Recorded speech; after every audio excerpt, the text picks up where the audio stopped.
మంగళగిరి నుండి హైదరాబాద్ వెళ్ళాం.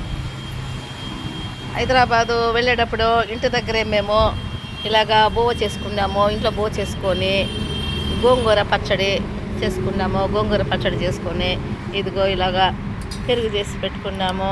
బాగా గోంగూర పచ్చడి ఇంగవ బాగా వేసి మంచిగా చేసినాము. చాలా బాగుంటుంది. ఇలా బోవ చేసుకొని హోటల్ కంటే కూడా ఇలా తినడం వలన ఆరోగ్యము. ఇదిగో చూడండి, ఇలాగా చేసుకొని వచ్చేటప్పుడు తీసుకుంటాము. బాగా హాయిగా ఉంది. మంచి పెరుగు, మంచి ఫుడ్డు, ఇంటి ఫుడ్డు తీసుకొని వెళ్ళేటప్పుడు ఇదే తిన్నాం మార్నింగ్.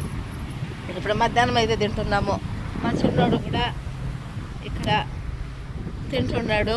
చూడండి, ఇది పురాతనమైన దేవాలయము, బాగా ఈశ్వరుడి దేవాలయము. మా చిన్నోడు కూడా ఇక్కడ తింటున్నాడు. చూడండి, ఇంటి ఫుడ్ తింటే చాలా మంచిదని, బాగా టేస్టీగా మంచిగా ఉంది.